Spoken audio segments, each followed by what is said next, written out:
sedang mengurusi ininya ya, majikannya tadi, beberapa suara terdengar.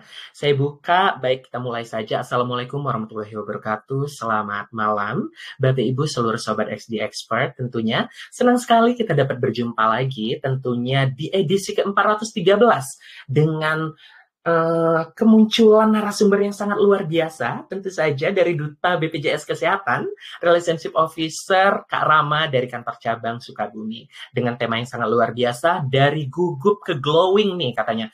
Jadi bagaimana nanti caranya nih Kak Rama bakal ngasih tahu kita untuk menguasai panggung ya Kak Rahma ya, biar presentasi kita nggak monoton gitu ya. Kalau selama ini kita presentasi gitu ya, mungkin konsepnya oh ya udahlah, yang penting selesai slide sudah gitu ya. Tapi nanti Kak Rama bakal menjelaskan gimana sih presentasi yang menarik gitu ya. Kalau kita gugup ini gimana sih menutupi rasa gugup kita menjadi seseorang yang percaya diri tentunya. Seperti itu ya Kak Rama ya. Baik, sebelum dimulai mungkin Kak Alia bisa membacakan terlebih dahulu CV dari Kak Rama.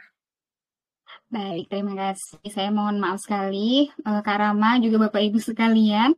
Saya izin untuk share screen untuk CV dari Kakak Rama ini. Seperti yang sudah kita share di flyer, kalau Kak Rama adalah seorang RO yang bertugas di KC Sukabumi. Namun selain itu siapa sangka ternyata Kakak Rama ini adalah seorang public speaking trainer gitu ya. Kalau bisa dilihat di layarnya kita semua ada beberapa gelar dari Kak Rama. Kak Rama ini lebih dikenal dengan nama Kak Rama Isya, dan luar biasa. Sampai saat ini kelahirannya kurang lebih mirip-mirip sama tahun lahir saya. Namun sudah ada lebih dari 12 tahun dalam bidang public speaking. Dan rupanya juga seorang magician ya, juga hipnotis, bahkan berpengalaman lebih dari 10 tahun, luar biasa. Ini dalam belum 30 tahun udah banyak sekali prestasi juga experience dari Kak Rama. Sebelum dengan BPJS Kesehatan, Kak Rama pernah bergabung dengan PT Citra Dimensi Artali, kemudian ada PT Proswil Indomax, kemudian mungkin selain BPJS Kesehatan juga tergabung dengan Revolution Mind Indonesia, ya, adalah sebagai Certified Trainer juga Master of Ceremony, luar biasa. Sampai saat ini sudah mengisi di berbagai kota, ada DKI Jakarta, Bogor, Depok, Sukabumi, dan lain juga sebagainya. Mungkin seiring dengan kebersamaan Kak Rama dengan kita di BPJS Kesehatan ini, apakah layar saya terlihat Bapak Ibu?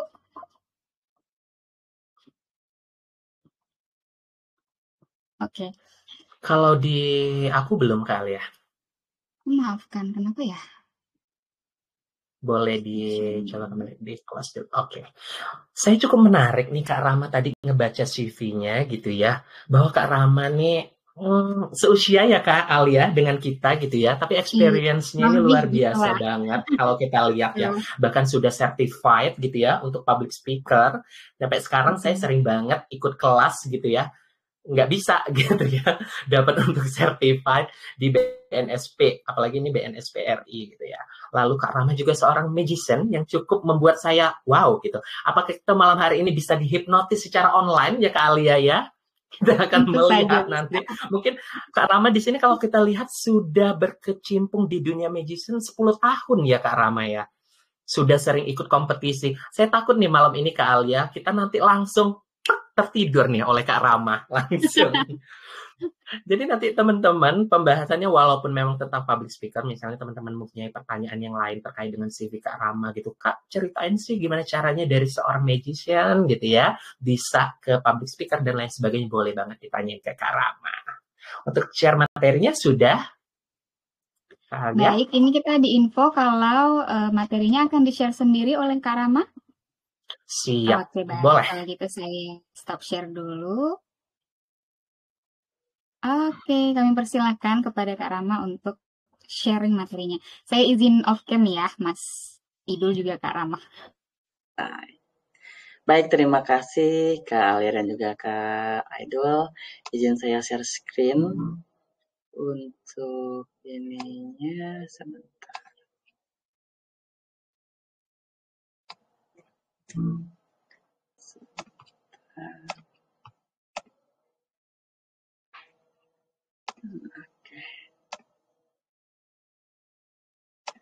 terlihat ya? Sudah Kak Rama, aman. Baik, kita saksikan dulu video cuplikan berikut.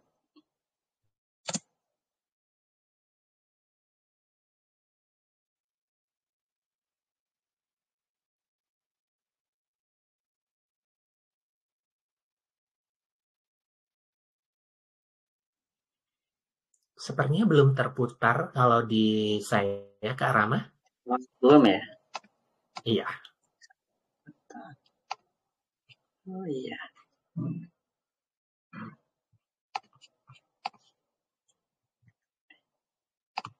Ya.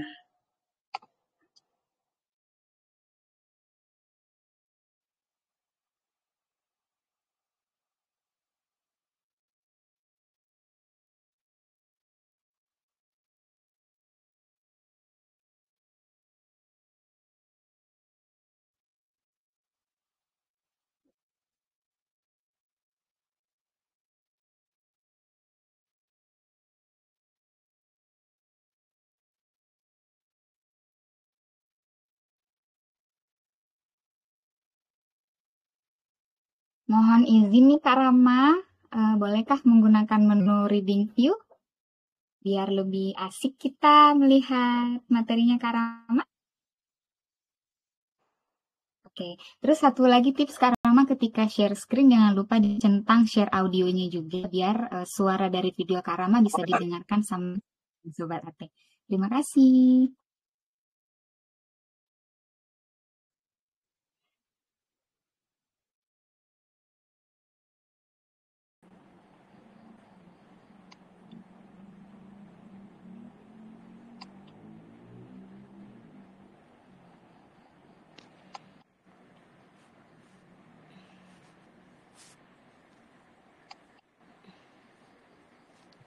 Saya langsung ya, Kak ya. Oh, sudah Kak, boleh dicoba. Sepertinya sih belum reading view ya Kak ya. Mungkin bisa dibantu Kak kita dikirim ke kita saja materinya nanti dibantu untuk dilakukan share melalui teman-teman.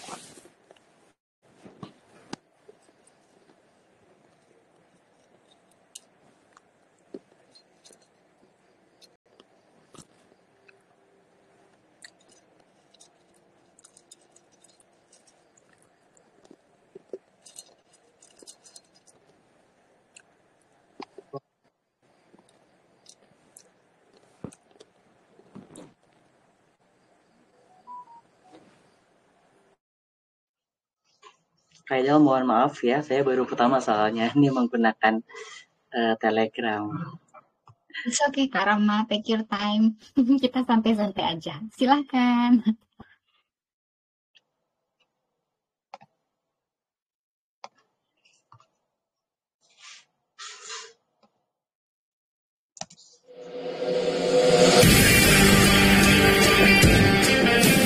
Ampun, suaranya ada keluar.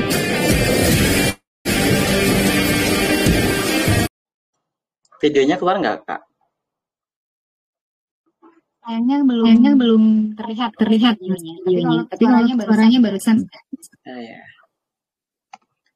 Ini lagi dikirim juga untuk materinya, cuma agak lama karena sebentar lagi Kak.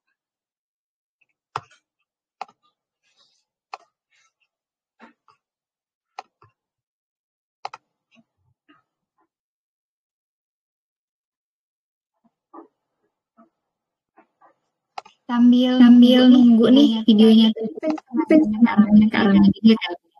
Kak Rama bergabung di kesehatan sejak kapan? Kalau saya join di tahun 2022 Kak. 2022.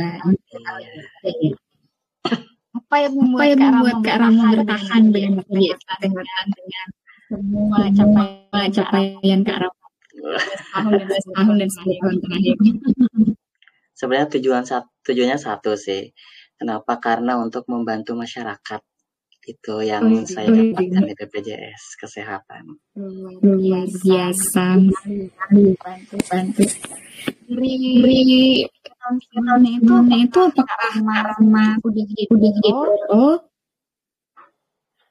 atau memang pada saat join langsung jadi RO disuruhnya, karena memang pada saat itu SDM itu melihat saya itu karena brandingan saya yang public speaking. Betul.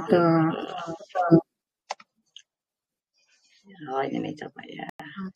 Untuk Kak Alia, suaranya bergema nih.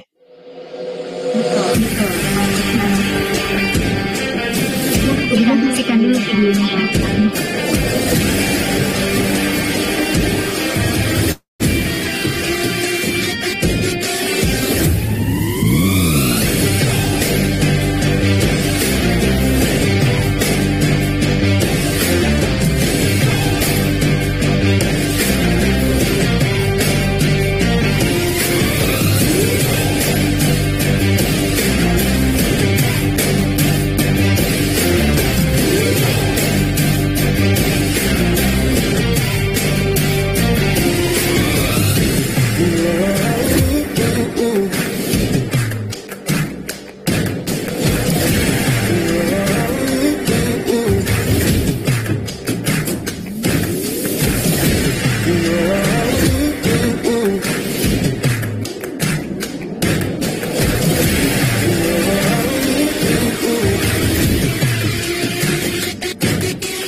Baik, bismillah kita mulai. Bismillahirrahmanirrahim. Assalamualaikum warahmatullahi wabarakatuh. Selamat malam, salam bagi kita semua. Salam, Om Swastiastu, Namo Buddhaya, salam kebajikan. Luar biasa sekali. Terima kasih Kak Haidul dan juga Kak Alia. Izin memperkenalkan diri kembali karena ada pepatah mengatakan tak kenal maka tak sayang, biar sayang-sayangan kita ta'aruf, katanya gitu ya. Nama saya Rama Isya. Kenapa nama saya Rama Isya? Ini nama panggung Kak ya. Nama panggung karena nama saya kepanjangan ya. Muhammad Firdaus Ramadan gitu. Ini waktu saya UN ini 5 menit sendiri buat ngebulutin nama ya.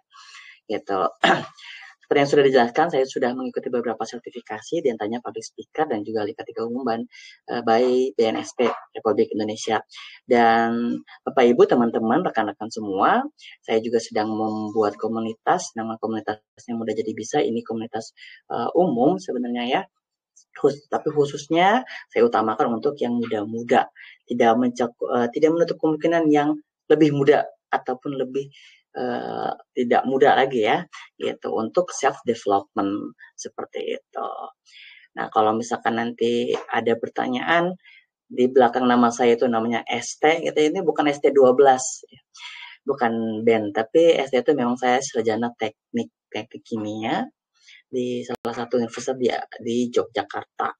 Nah, nanti mungkin kenapa jadi teknik kimia, kemudian kerjanya di BPJ, memilih BPJS Kesehatan, hobinya berbicara, terus sulap dan lain-lain. Ini sangat luar biasa sekali kalau misalkan saya kasih cerita dari awal sampai akhirnya gitu kan ya. Nah, Bapak Ibu, teman-teman semua, terima kasih sebelumnya. Saya juga ingin mengucapkan terima kasih kepada Pak Mumu yang sudah memberikan saya kesempatan ya, yang sangat luar biasa sekali. Ini keinginan setiap orang bahkan ya untuk menjadi narasumber di Ask the Expert ini. Seperti yang sudah flyer katakan ya, kita hari ini akan berbicara, akan sharing mengenai public speaking, terutama mengatasi gugup saat public speaking, terutamanya presentasi. Ya, kita nanti akan mengenal yang namanya teknik format system. Mungkin beberapa ada yang sudah mengenal atau mungkin ada yang baru juga ya. Format system dan juga teknik 10, 20, 30 dalam public speaking presentasi khususnya. Nah, Bapak Ibu, sebelum kita masuk ke materi, nah, ini pernah nggak sih kita jawab dulu deh bersama-sama ya. Ketika kita presentasi, ketika kita sosialisasi, ya, itu kita sudah menyampaikan ide atau gagasan, atau bahkan ketika pengumpulan ide inovasi ya, kita sulit menyampaikan, di otak sudah ada nih, diketik dan lain-lain, tapi ketika ditanya sama atasan, idenya apa, tentang apa, kita sulit menyampaikannya. Gitu. Atau ketika idenya disuruh untuk dipresentasikan, di tengah-tengah presentasi tiba-tiba blank. Otaknya udah kemana nih? Tadi saya ngomong apa ya? Lah, saya mau ngomong apa?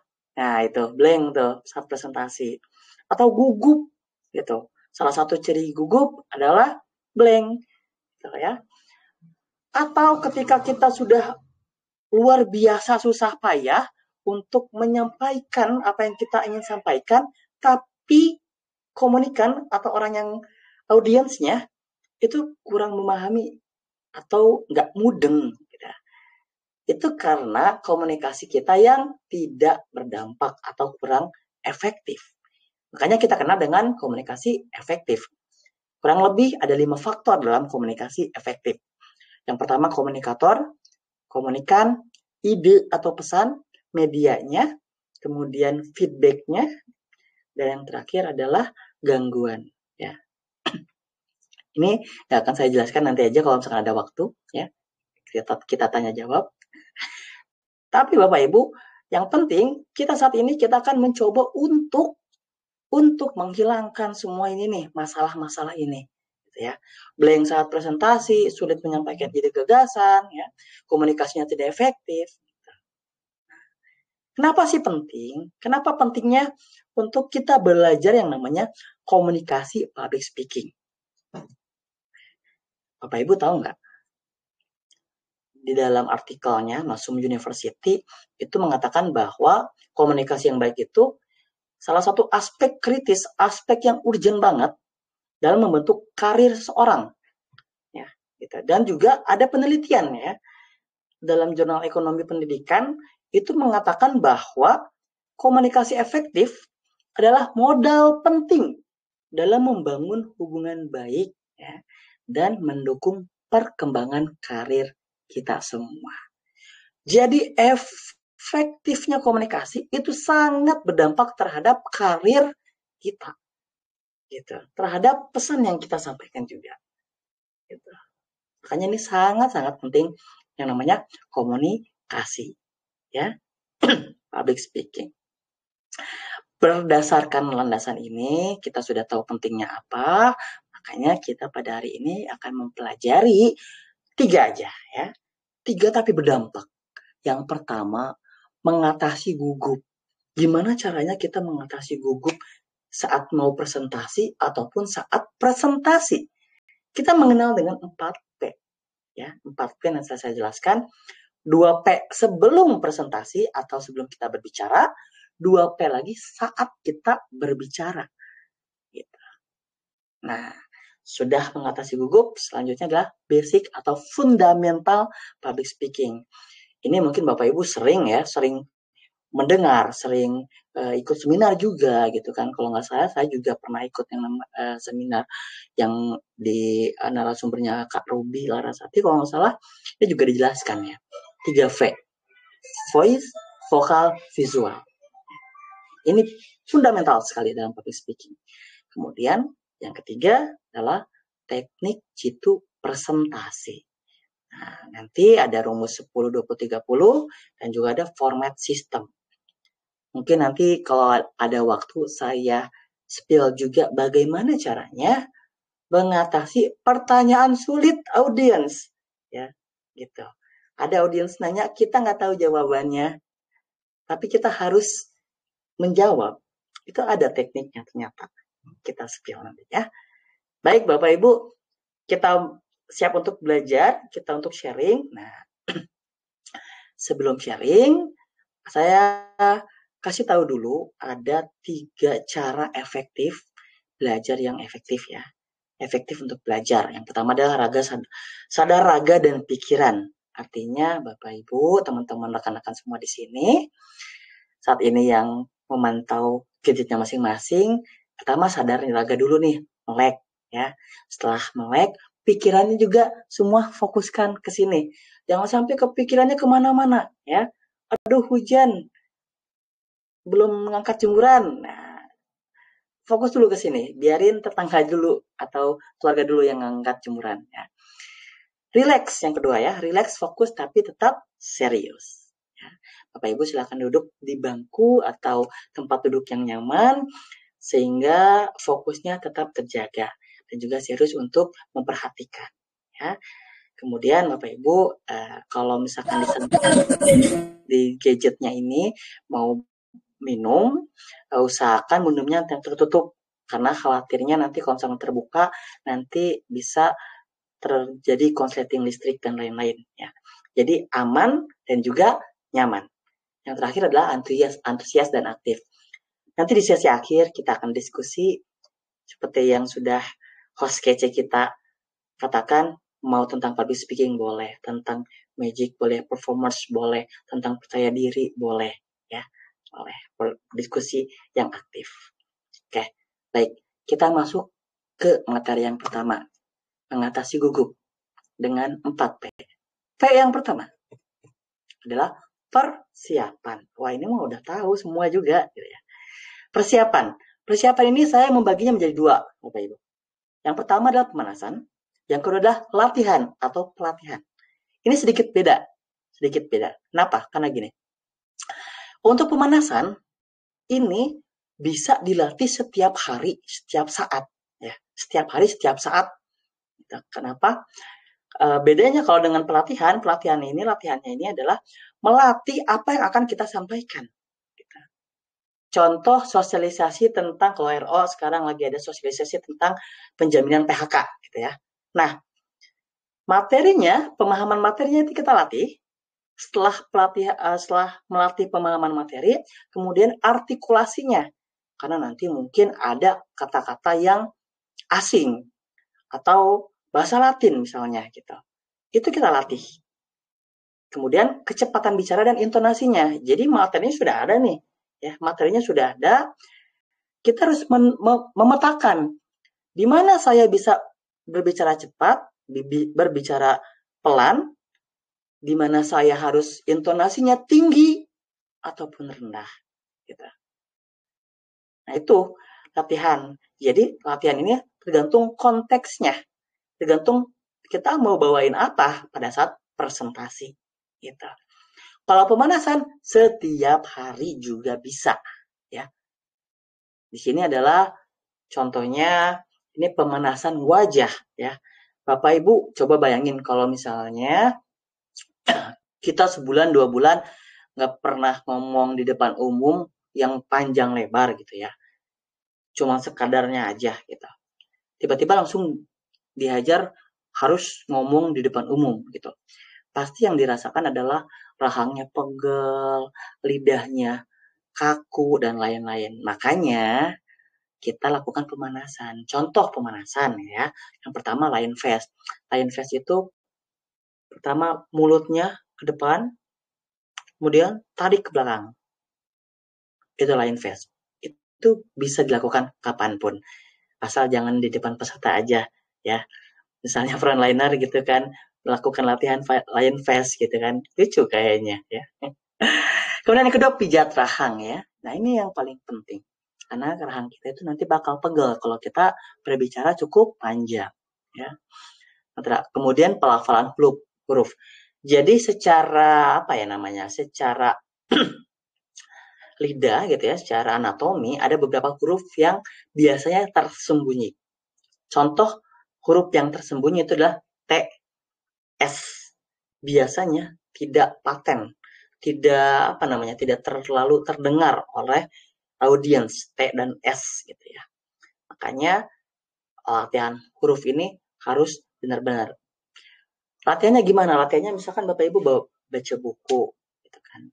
Ketika ada huruf T, R, S itu baca secara jelas, secara tebal, bold ya, gitu.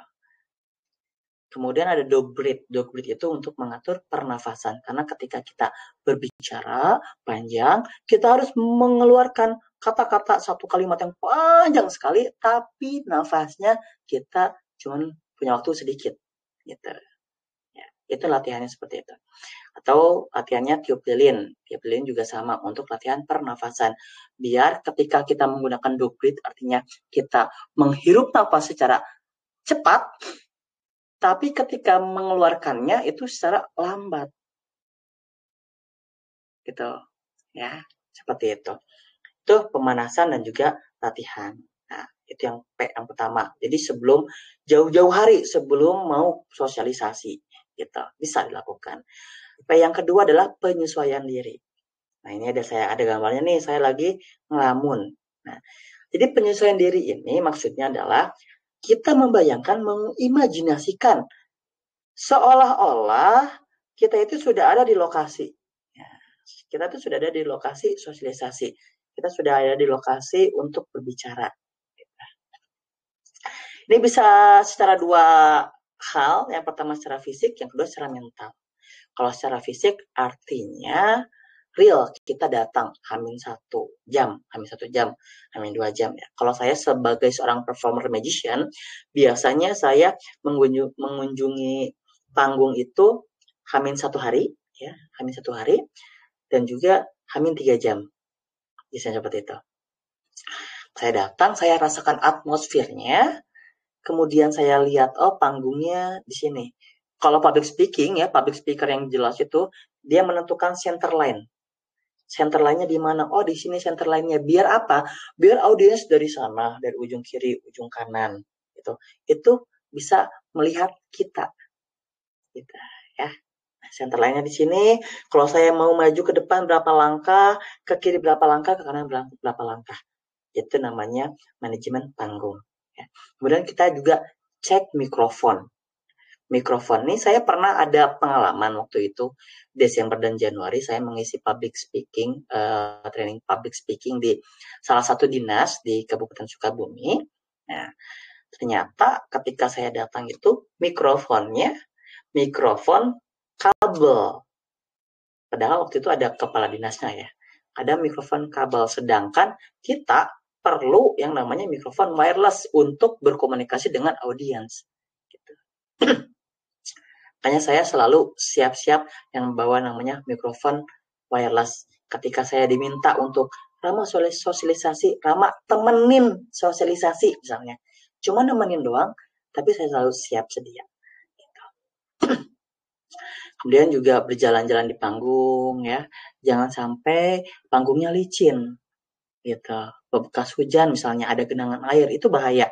Itu bahaya. Saya pernah ada teman saya yang dia perform sulap, accident di panggung, jatuh, gitu. Alhamdulillahnya nggak kenapa-napa, tapi malunya ya. Gitu. Kemudian kalau misalkan kita belum bisa datang Hamin 1 jam atau Hamin 1 hari, kita bisa seolah-olah berpikir di tempat.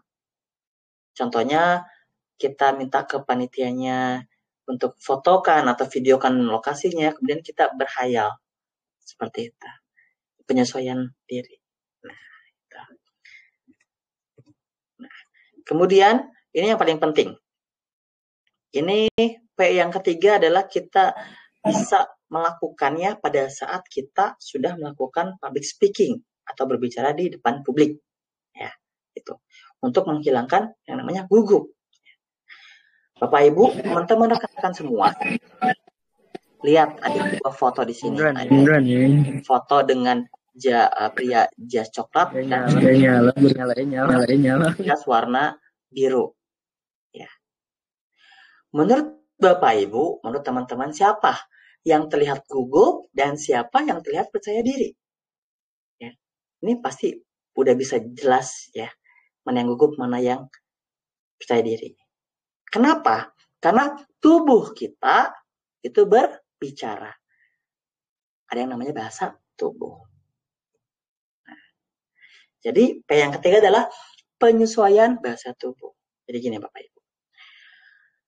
Bahasa tubuh yang confidence atau percaya diri itu yang pertama terbuka. Artinya tidak ada sesuatu yang menghalangi di tubuh kita. Seperti ini, itu menghalangi namanya. Ini tertutup. Seperti ini juga sama ya. Yang kedua adalah tegak. Yang ketiga tersenyum. Ini 3 fondasi postur tubuh yang mencerminkan percaya diri. Sebaliknya yang mencerminkan gugup itu pertama tertutup, mau itu seperti ini, gitu kan, itu tertutup. Atau kedua bungkuk, ya, dan juga tidak senyum atau cemberut. Coba Bapak Ibu bayangin, kalau ketika Bapak Ibu mendapatkan tanggal 1 atau tanggal 28 ada notifikasi misalnya. Wah, itu senang tuh kan? Senang. Secara tidak langsung, ekspresi kita juga memancarkan atau memancarkan, mengkomunikasikan kesenangan kita. Gitu. Dengan cara tersenyum misalnya. Terbuka posturnya gitu. Nah, sekarang kita balik ya. Itu kan dari pikiran kita senang, kemudian tercerminlah posisi atau postur tubuh kita. Kita balik Bapak Ibu, kita balik. Kalau kita gugup, otomatis apa? Otomatis postur tubuh kita melakukan postur tubuh gugup. Kita paksakan tubuh kita untuk melakukan postur tubuh confidence, terbuka, tegak, dan senyum. Ya. Ada yang namanya smiling voice. Jadi smiling voice itu tersenyum dulu, baru berbicara. Jadi paksakan ya. Setiap kali kita berbicara, itu terbuka, tegak, dan tersenyum. Oke. Nah, bagaimana caranya kita berlatih postur tegak? Nah, seperti ini. Pertama Bapak Ibu nanti boleh ya, boleh beres ini, boleh juga besok juga boleh. Cari tembok, kemudian letakkan tumit ke dalam tembok ya, ke dalam tembok, sejajar dengan tembok, bersentuhan dengan tembok. Tumit, bokong, punggung, dan juga kepala bersentuhan dengan tembok. Ini postur tegak. Biasanya itu ada sela-sela ya, sela-sela atau rongga di antara punggung dan juga pinggul ya. Di tengah-tengahnya itu ada kayak hole, bolongan gitu ya. Nah, itu jangan sampai ada bolongan saat itu ya. Jadi kalau misalkan udah kayak gini, ini terlalu tegak nih. Ke bawahin dikit. Biar sampai nggak ada bolongan. Ini adalah posisi tegak. Habis itu barulah berjalan. Coba berjalan. Nanti, nah ini kan pose pertama ya. Kepalanya, kalau misalkan dilihat dari gambar ini, kepalanya nanti seperti ini. Ketika maju ke depan, kepalanya tunjukkan seperti ini. Tapi ingat, kepala jangan terlalu ke bawah. Karena kalau misalkan ke bawah, tidak tegak, itu menandakan ciri postur tubuh yang gugup. Ya. Jadi, kalau misalkan ini kan terlalu menenggak ya. Nah, bawahin dikit aja. Bawahin dikit, seperti itu. Ya. Nanti berlatih postur tegak seperti ini. Nah, kalau misalnya, Kak, saya kan agak bungkuk nih, misalnya gitu. Terus juga shoulder saya juga ada cedera, jadi nggak bisa tegak dan lain-lain.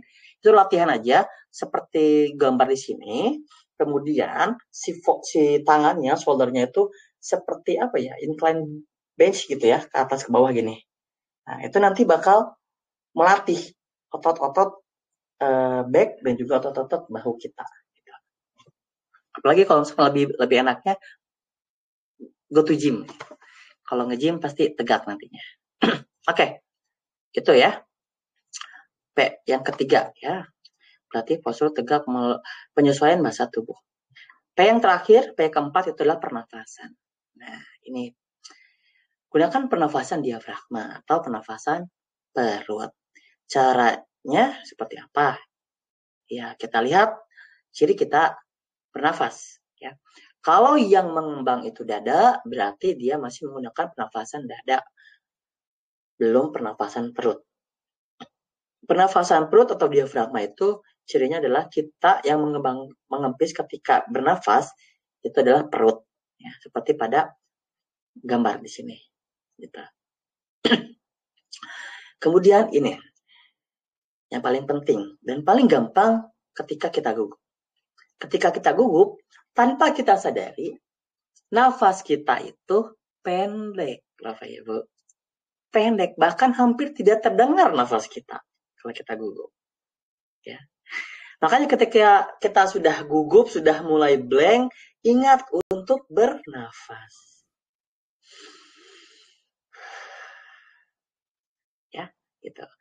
Bedanya orang gugup dengan orang percaya diri, itu orang percaya diri bisa mengatur nafasnya. Orang gugup itu nafasnya pendek sekali. Itu bedanya. Yang terakhir, teknik pernafasan stress release. Ini saya pernah dikasih tahu sama seorang psikologi katanya. Bapak Ibu kalau misalkan ingat punya anak ya, yang nangis jerit-jeritan gitu, tantrum, beres nangis, pasti kayak gini. Gitu kan. Nah, itu ternyata pernafasan itu adalah pernafasan yang melepaskan stres. Tapi kan nggak mungkin ya kita nangis dulu ya. Jadi pernafasan stress release itu intinya adalah pertama kita tarik nafas dulu panjang sampai maksimal, tidak bisa narik nafas lagi. Ketika sudah maksimal, paksakan nafas lagi secepat mungkin. Tahan sebentar, baru keluarkan pelan-pelan. Gitu. Ya. Sekali lagi, teknik pernafasan stress release itu tarik nafas maksimal sampai tidak bisa nafas lagi, tahan sebentar, tarik nafas maksimalkan, paksakan, tahan, baru keluarkan. Nah, seperti itu. Dicoba boleh, nggak apa-apa. Ya. Lega sekali, plong banget rasanya kalau lihat itu. Itu dia cara mengatasi gugup dengan 4P. Ada 1P lagi sebenarnya, penjangkaran atau anchoring. Tapi ini lebih familiar di kalangan trainer, kalangan hipnotis ataupun magician ya. Kalau Bapak Ibu tahu anchoring atau penjangkaran, nanti kita sesi diskusi. Itu dia 4P mengatasi gugup. 2P-nya sebelum, 2P-nya pada saat. Ya, sebelum berarti persiapan dan juga penyesuaian diri. 2P lagi apa? 2P lagi adalah penyesuaian massa tubuh dan juga pernafasan. Ya, jadi penyesuaiannya ada 2 ya, penyesuaian bahasa tubuh dan juga penyesuaian diri, penyesuaian diri. Yang selanjutnya kita lanjut ke public speaking. Kalau tadi kita udah bisa nih, kita udah berani dulu nih untuk melakukan public speaking, untuk berbicara di depan umum. Karena kenapa? Karena saya sudah tahu bagaimana caranya kita mengatasi gugup ya. Bukan menghilangkan gugup ya. Saya lebih suka yang namanya mengatasi gugup. Kenapa? Karena benar kata di grup tadi ya, seorang aktor aja juga pernah yang namanya gugup. Bahkan ketika action pernah gugup pada saat syuting. Saya pun pernah atau bisa jadi saat ini sedang gugup gitu ya. Gugup itu pasti. Tapi bagaimana cara kita mengatasi, itu yang perlu kita pelajari. Baik. Kalau sudah selesai dengan rasa gugup, kita langsung ke public speaking fundamental. Ini ada 3V. Public speaking itu rata-rata 3V ya. Ini kata dari Albert Mehrabian ya. 3V itu adalah voice, verbal, visual. Tapi yang paling besar apa? Paling besar adalah visual ternyata. Menyumbang 55% terhadap keberhasilan kita untuk melakukan public speaking. Yang kedua adalah voice atau suara. Dan yang menyumbang paling sedikit adalah verbal. Verbal. Di visual ini ada dress code baju. Itulah kenapa saya lebih suka kalau ketika saya melakukan training, ketika saya melakukan public speaking, setidaknya saya menggunakan blazer. Gitu. Ini berhubungan juga dengan yang namanya anchoring atau penjangkaran. Gitu. Tapi lebih fokus terhadap Bapak Ibu yang pertama kali melihat saya. First impression. Ya. Saya nggak mau Ask the Expert ini narasumbernya kan dari dulu juga bagus-bagus gitu kan. Ini saya pertama kali untuk menjadi narasumber, saya nggak mau Bapak Ibu memiliki first impression yang buruk terhadap saya. Gitu. Makanya first impression itu sangat penting. Ya. Selain dress code, ada bahasa tubuh. Ya. bahasa tubuh tertutup, terbuka, defensif, dan lain-lain. Kemudian ada gesture. Bedanya apa bahasa tubuh dengan gesture? Kalau bahasa tubuh, keseluruhan tubuh. Dari ujung rambut sampai ujung kaki. Ya. Kalau gesture itu ke tangan. Ya. Nah, tangan itu Bapak Ibu kalau bisa jangan seperti ini. Gitu ya. Kenapa? Bukan masalah apa-apa. Karena ketika bukanya perlu waktu. Gitu. Cukup seperti ini aja. Gitu. Kemudian gesture juga tangan jangan, kalau misalkan kita berdiri, tangan jangan diam aja di bawah gitu ya, tapi di atas pinggul. Kemudian ada eye contact. Eye contact ini, tatapan ini kalau Bapak Ibu teman-teman masih ragu untuk menatap mata, ada caranya. Caranya adalah menatap di sini jidat ya, di tangan ini tuh dahi ya. Gitu. Jadi kita punya ada namanya segitiga. Dalam public speaking itu segitiga atas juga segitiga bawah. Nah, segitiga atas ya itu digunakan untuk pembicaraan yang formal. Kalau Bapak Ibu nggak berani untuk menatap mata, tatap dahinya, tatap hidungnya. Kalau segitiga bawah itu untuk pembicaraan non formal, lebih ke intim. Ya. Mulut, dagu. Gitu. Ya. Kemudian ada voice. Voice itu kecepatan, kekuatan, intonasi, kejelasan. Ya. Nanti kita akan belajar di slide selanjutnya. Kemudian ada verbal. Verbal ini pemilihan kalimat atau kata. Ya. Jadi saya membagi kelompok kata-kata. Pertama saya membagi kelompok kata itu menjadi kata negatif dan positif. Kita harus menghindari namanya kata negatif. Contoh kata negatif gitu ya. Saya sebagai RO biasanya suka gini. Ibu ini nggak bisa untuk aktif, Ibu ini nggak bisa langsung aktif gitu kan. Saya hindari nggak bisa langsung aktifnya, tapi saya lebih mengemukakan bahwa Ibu ini aktifnya 14 hari ke depan. Gitu. Ya. Kenapa? Karena secara psikologi otak manusia itu tidak bisa menerima yang namanya kata-kata negatif.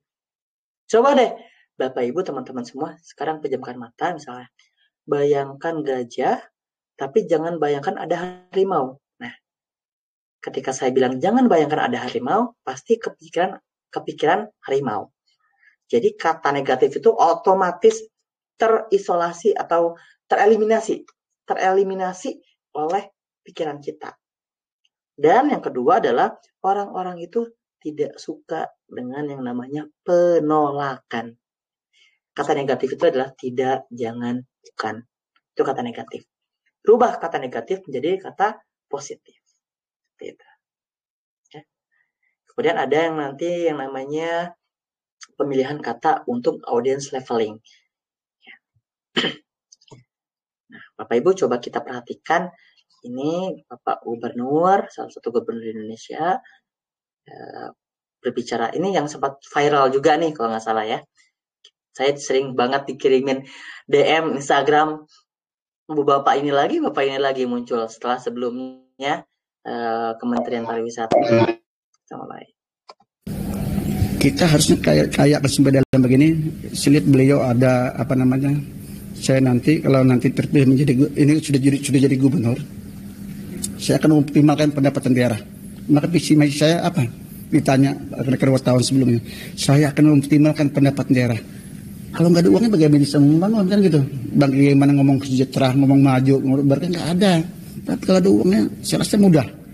Kalimantan Tengah kebetulan yang bilang Pak Presiden menjadi masa depan Indonesia. Nah, baik.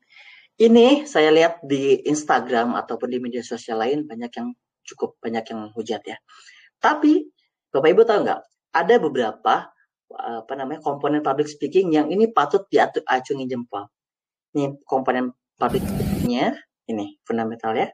Nah, Pak Gubernur tadi itu sudah bagus di mana? Di pause ya, di pause dan di filler word ya, voice di verb-nya. Filler word itu apa? Filler word itu kata tanpa makna atau suara tanpa makna. Gitu. Nah, Bapak tadi itu filler word-nya hampir nggak ada, bahkan tidak ada kalau saya lihat.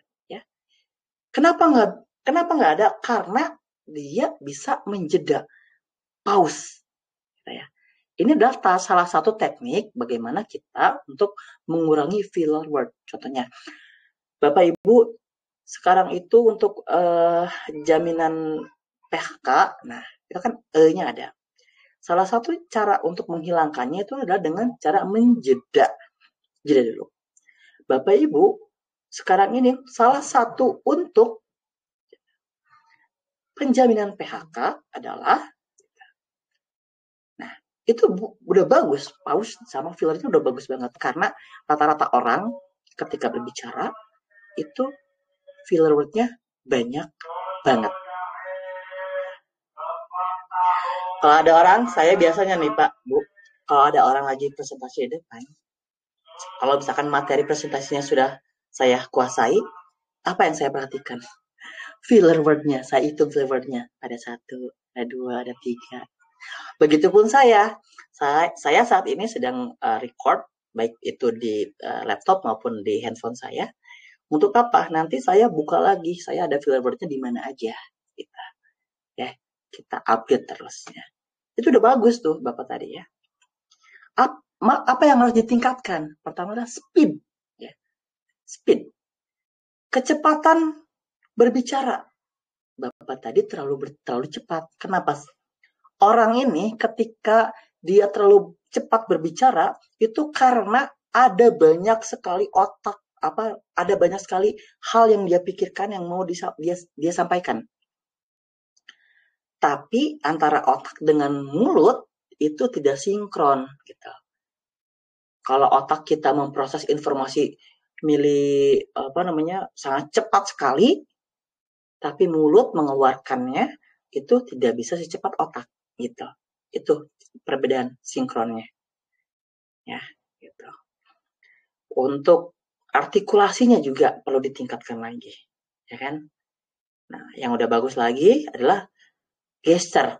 Tangannya sudah sesuai, sudah bagus. Nanti kita bedah lagi mungkin di waktu lain tentang fundamental 3V ini. Ya. Nah, tadi sudah public speaking basicnya ya, voice, vokal, visual. Sekarang saya kasih tahu spill teknik jitu ketika melakukan presentasi. Pertama, kita ada yang namanya teknik 10, 20, 30. Ini tuh sebenarnya 10-nya tuh 10 slide presentasi. Ya. 20-nya font minimal size-nya. Size minimal font 20. 30-nya adalah 30 menit berbicara. Ya. Tapi dibedakan lagi ya. Ini biasanya 30 menit berbicara ini ketika ada seminar biasa, gitu kan. Beda hal dengan kelas atau training, gitu kan. Itulah kenapa mungkin dari dulu kita selalu ada SKS misalnya 40 menit, 45 menit. Kenapa? Karena ternyata otak manusia itu lebih fokus itu cuma sampai 30 sampai 40 menit bisa fokusnya. Setelah itu perlu refreshing lagi, gitu. Ya. Makanya kita maksimalin dulu 30 menit berbicara. Kalau misalkan kita presentasinya 1 jam, training 1 jam, atau nge-MC 1 jam gitu kan, berarti bagi 2. 30 menit dulu materi, habis itu kita ice breaking, baru dilanjut ke 30 menit selanjutnya. Gitu, ya.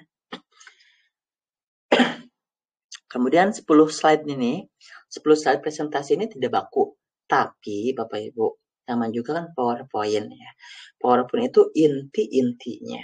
Jangan sampai PowerPoint kita masuknya seperti koran. Gitu. Kenapa? Karena orang-orang biasanya, terutama Indonesia sih, terutama orang Indonesia, rata-rata kebanyakannya itu literasinya masih rendah.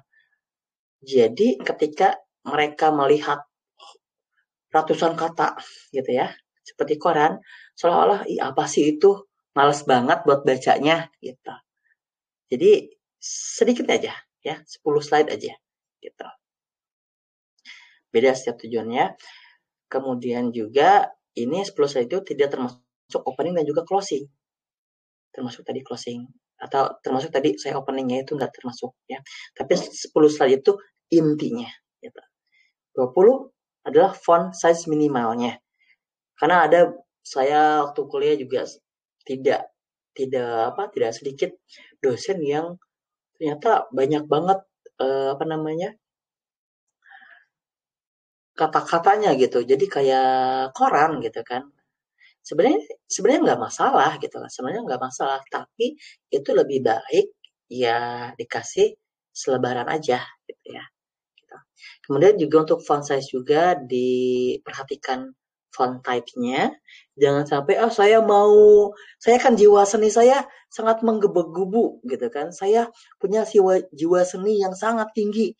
Jadinya font size-nya sangat amburadul lah katakanlah kalau bahasa Sundanya ya. Jadi nggak kelihatan, nggak kebaca sama orang awam gitu. Jadi font type-nya yang normal-normal aja. Ya. Kemudian juga warna terang dan juga gelap. Ya. Yang terakhir, teknik 10, 20, 30 ini wajib diakhiri dengan CTA. Kalau ada yang content creator mungkin lebih tahu ya CTA. Call to action. Ya, call to action. Kita dalam berbicara tentu punya tujuan. Ada, Pak, Bu, tujuannya itu ada 7 tujuan dalam berbicara. Dari mulai menginformasikan, mengedukasi, mengajak, to influence, dan lain-lain. Ini semuanya wajib diakhiri dengan call to action. Ya, gitu. Contoh call to action adalah misalkan Bapak Ibu, jadi BPJS Kesehatan sudah menyediakan kemudahan Bapak Ibu untuk berinteraksi dengan kami melalui lewat Pandawa, melalui mobil JKN.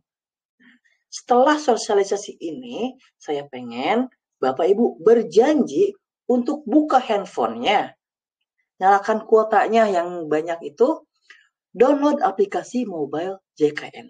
Hari ini juga saya tunggu. Itu call to action, mengajak. Ya.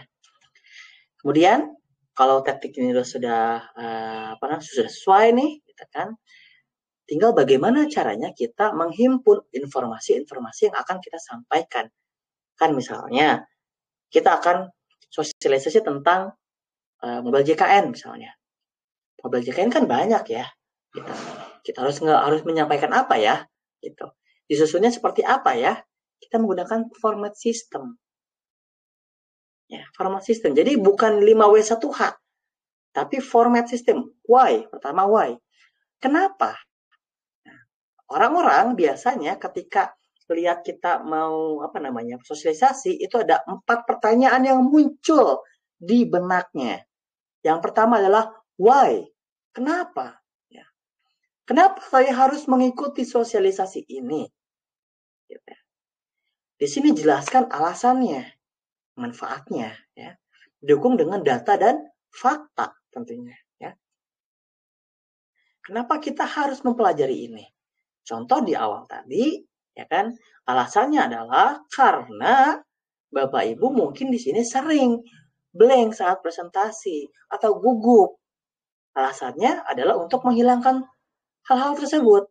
Manfaatnya apa? Manfaatnya Bapak Ibu di sini, teman-teman di sini, karirnya nanti ketika komunikasi presentasinya lebih bagus, karirnya juga akan lebih bagus lagi. Gitu. Data dan faktanya tadi sudah saya ungkapkan. Gitu. Why-nya sudah lengkap, barulah orang itu biasanya what if. Nggak ke what if. What if? Apa yang terjadi kalau saya melakukan ini?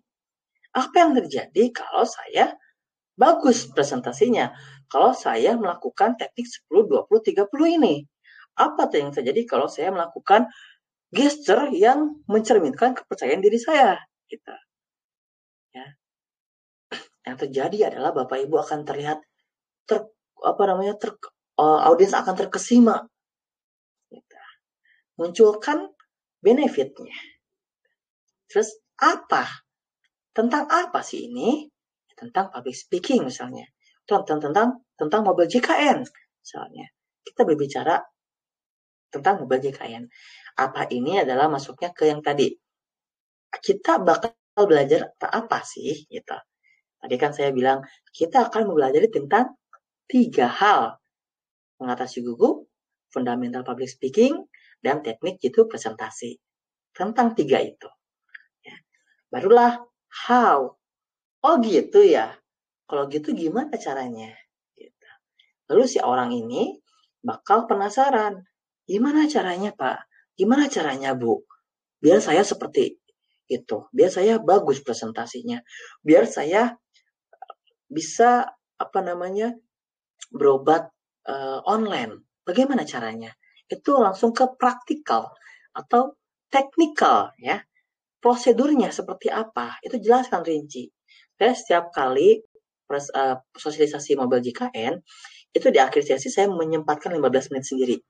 Untuk apa? Untuk praktikal orang-orang download mobile JKN semuanya. Kemudian saya handphone saya itu ke layarin gitu biar mereka mengikuti panduan saya. Seperti itu. Jadi 4 ini harus mencakup semuanya gitu. Biar apa? Biar orang itu tahu. Karena mereka itu kan punya problem. Nah, kitalah yang jadi solutionnya gitu. Untuk mencari solution, kita harus tahu dulu problem mereka itu apa. Gitu. Makanya kita adanya why, problemnya apa, solutionnya apa. Gitu. Oke, itu dia ya, teknik 10-20-30 dan juga format sistem. Terakhir, ya, tidak ada di materi sih ya, tidak ada di materi. Saya kasih tahu aja sedikit bagaimana caranya kita menjawab pertanyaan yang sulit yang kita juga sebenarnya nggak bisa jawab. Gitu. Dan mungkin akan saya lakukan ketika nanti sesi tanya jawab gitu ya. Yang pertama adalah Bapak Ibu, yang pertama, ketika orang bertanya kita nggak tahu jawab, nggak tahu mau jawab apa, kita tanya balik. Tapi jangan ke orangnya, tapi ke audiens. Contoh, Pak Budin misalnya bertanya, Pak, bagaimana caranya kita biar pede? Bagaimana caranya? Atau gini, Pak, saya suka ngisi materi sosialisasi, tapi saya itu selalu disuruh untuk duduk, karena semua orang itu tidak ada kursi. Kira-kira bagusnya saya tetap berdiri atau saya duduk ya? Terus kita ragu jawabnya. Kita tanya lagi ke audiens. Wah, pertanyaan Pak Budin ini sangat bagus sekali ya. Pak Budin mau berdiri atau berduduk ya? Nah, Bapak, Ibu, kira-kira ada yang pernah pengalaman nggak? Boleh di-sharing. Kira-kira Bapak Ibu melakukannya yang berdiri atau duduk? Tanya ke yang lain. Nah, contohnya seperti itu. Atau yang kedua adalah menunda jawaban. Nah, contohnya seperti ini. Pak, gimana caranya kita biar bisa pelafalannya bagus? Gitu. Apakah saya harus belajar apakah saya harus baca buku bahasa Inggris? Apa bisa bahasa Indonesia aja? Kemudian misalnya kita nggak tahu nih mau jawab apa. Pertanyaan Bapak ini bagus banget, Pak. Cuman kalau saya jawab sekarang, kan, saya perlu memastikan beberapa literasi dulu. Atau kalau misalkan kita beberapa undang-undang dulu, beberapa perpres dulu, gitu. Karena saya khawatir ketika saya jawab sekarang, itu tidak sesuai dengan undang-undangnya. Gitu. Jadi, kalau gitu nanti setelah selesai ini, kita tukeran kontak, kita bahas bareng-bareng. Itu menunda, gitu ya. Atau ada yang lebih cara elegan lagi. Gitu. Jawabannya adalah, pertanyaan ini bagus banget, Pak. Tapi kalau saya jawab sekarang, itu panjang banget. Gitu. Panjang banget. Waktunya kayaknya nggak cukup. Jadi nanti akan saya jawab setelah selesai acara ini ya Pak ya. Setelah acara selesai, Bapak silakan ke belakang menemui saya. Kita bahas diskusi bareng-bareng. Padahal kita nggak tahu jawabannya apa. Gitu. Kita searching dulu di Google. Gitu. Ya, gitu. Baik Bapak Ibu, itu dia. kita sudah belajar ya, sharing ya. Bapak Ibu, saya bukannya menggurui atau apa-apa, tapi saya hanya sharing aja. Makanya dari 30 menit ke depan nanti kita akan diskusi. Saya sangat membuka diri untuk diskusi, kritik yang membangun, dan juga saran dari Bapak Ibu teman-teman semua di sini. Kita tadi sudah sharing mengenai mengatasi gugup menggunakan 4P, kemudian basic public speaking, fundamentalnya ada 3V, kemudian teknik G2 presentasi menggunakan rumus 10, 20, 30, dan juga format sistem. Nah, Bapak Ibu, kenapa saya bisa sampai seperti ini? Kenapa orang lain pun, misalnya Mary Riana dan lain-lain, seorang public speaker yang terkemuka, sudah seperti ini, sudah lancar katakanlah ya, kemudian diminta untuk mengajar public speaking dan lain-lain, alasannya cuma satu. Karena saya sudah mempraktikannya. Ya. Tony Robbins pernah berkata, kualitas hidup Anda adalah kualitas komunikasi Anda. Jadi Bapak Ibu silakan untuk meningkatkan kualitas hidup, Bapak Ibu bisa meningkatkan kualitas komunikasi Bapak Ibu. Karena saya sudah mempraktikannya, Bapak Ibu kapan? Ya. Jadi saya pengen setelah selesai malam ini gitu ya, besok mulai pelatihan, pelafalan dan lain-lain ya. Yang persiapan untuk gugupnya itu langsung dilatih gitu. Kemudian ketika nanti ada presentasi sosialisasi menggunakan format sistem minimal ya. Format sistem minimal. Seperti itu. Biar terlatih. Baik, Bapak Ibu, cukup sekian dari saya. Terakhir, kita untuk memperpanjang silaturahmi, Bapak Ibu silahkan bagi yang punya Instagram boleh follow saya di ramaisya.id. Followersnya masih sedikit kok, 1.500. Ini buat parkir aja nggak cukup. Ya. Bapak Ibu juga bisa mengontak saya di 0812 1045 2384 atau di email saya ramaisya27@gmail.com atau langsung ke websitenya www.mudajadibisa.my.id. Bapak Ibu, teman-teman semua bisa sharing dengan saya mengenai public speaking, komunikasi ya, atau Bapak Ibu teman-teman yang mau mengambil sertifikasi Master of Ceremony atau Professional Public Speaker boleh juga, atau kita sharing juga tentang motivasi dan pengembangan diri. Baik, terima kasih dari saya. Saya cukupkan, saya kembalikan lagi ke host kece kita. Terima kasih. Oke, luar biasa sekali. Jadi kita berikan tantangan yang luar biasa untuk Kak Rama ya. Untuk suara saya terdengar ya Kak Rama ya? Terdengar, sudah. Oke, siap.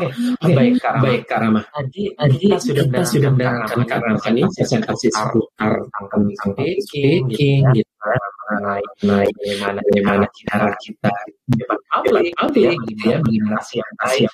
Bagi teman-teman mungkin di sini nggak usah diragukan lagi ya Kak Rama ya. Pasti sudah pernah mengalami yang namanya presentasi ataupun ngomong gitu ya di tempat umum. Baik itu biasanya sudah direncanakan atau biasanya kita dadakan nih. Sering banget kalau acara di BPJS Kesehatan gitu ya, BPJS Kesehatan. Saya pun sering banget Kak Rama mengalami. Jadi kayak ayo tiba-tiba disuruh gitu ya. Wow. Tiba-tiba sendiri ya. Ini pasti teman-teman udah banyak banget yang pengen sharing nih. Saya buka kepada teman-teman yang mau sharing. Ada hadiah menarik loh ya. Boleh banget nih. Boleh raise hand ataupun yang bisa saya. Permisi. Seru banget nih kayaknya udah akan bertanya. Tapi sebelum lanjut mungkin Mas Idul sebenarnya bergema. Kalau di Kak Rama suara Mas Idul bergema atau? Bergema tapi sedikit sih. Oke. Coba dites lagi Mas Idul. Oke, bergema ya. Masih Kak Al? Sekarang udah aman. Crystal clear sekarang. Oke, Silakan siap. dilanjutkan. Memang seperti ini ya. Jadi kalau online kendalanya Kak Rama kadang bergema gitu, kadang saya yang bergema, kadang Kak Alia yang bergema. Baik, teman-teman tadi saya tawarkan nih, bagi yang ingin membagi sedikit pengalamannya gitu ya Kak Rama ya, boleh banget. Tentunya kita XD Expert menyiapkan 3 hadiah menarik pada malam hari ini. Teman-teman yang mau sharing, boleh japri ke saya. Ini sudah ada yang masuk ya ke Kak Alia tadi. Katanya nih ada dari Kak Noni. Saya persilakan. Kak Noni, bisa open mic. Kak Noni, katanya mau sharing nih. Boleh silakan Kak Noni. Kalau nggak salah Kak Noni ini juga RO ya. Sepertinya saya pernah ketemu nih sama Kak Noni. Wow. Intinya iya, malam ini benar. banyak Kak yang Noni nih. gabung ya Mas ya. Betul. Iya, Kak Noni. Ini juga RO nih. Jadi kita RO semua ya Kak Rama ya. Jadi Kak Noni mungkin sudah aman kok Kak Noni. Mungkin Kak Noni ada pertanyaan ataupun sharing, dipersilahkan Kak Noni. Izin, ada peribahasa seperti tadi kata Kak Rama, tak kenal maka tak sayang. Bukannya saya berharap untuk disayang ya, saya hanya memperkenalkan diri. Nama saya Noni Erinda, betul saya RO dari kantor cabang Kupang ini Kak. Kalau dari slide terakhir tadi, saya sudah mempraktikkannya, Anda kapan?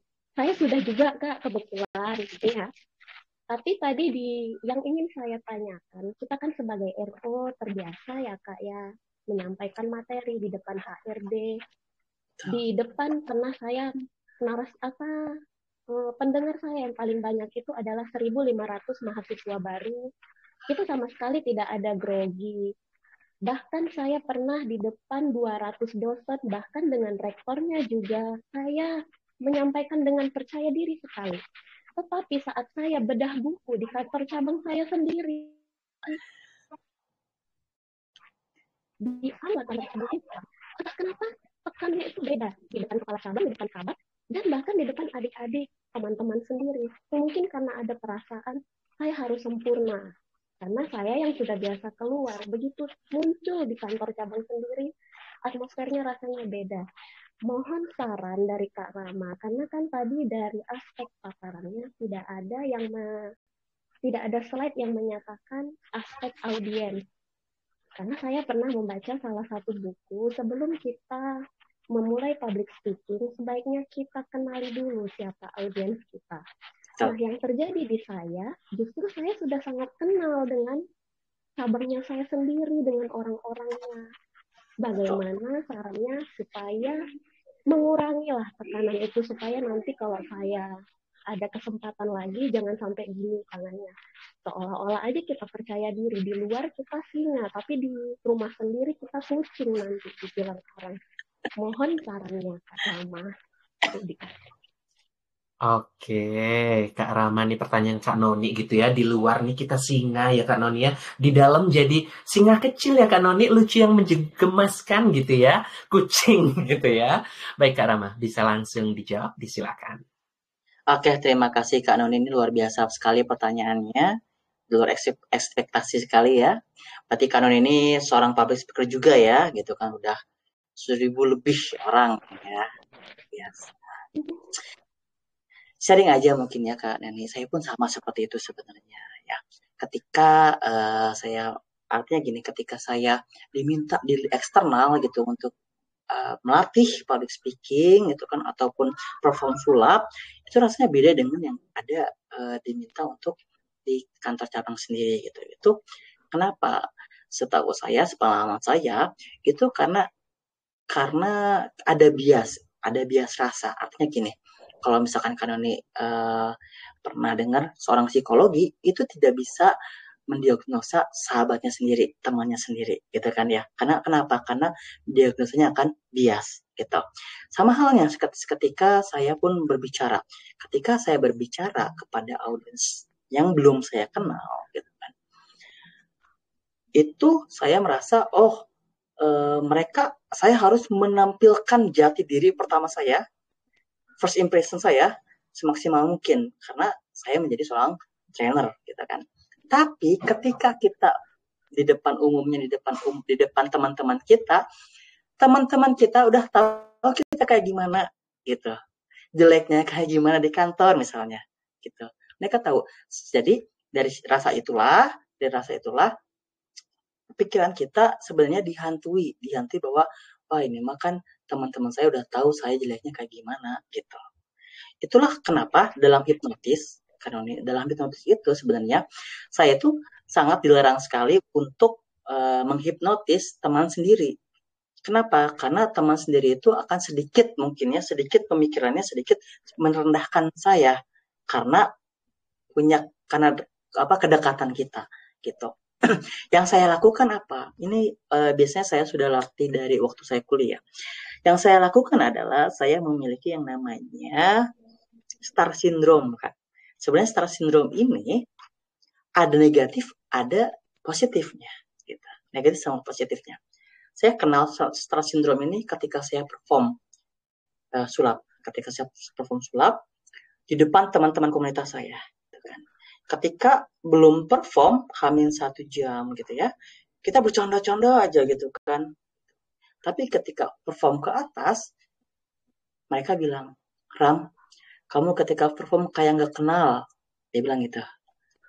Kamu ketika perform kayak nggak kenal. Iya, karena saya memiliki star syndrome. Ketika spotlight di saya, gitu kan, this is the awesome me.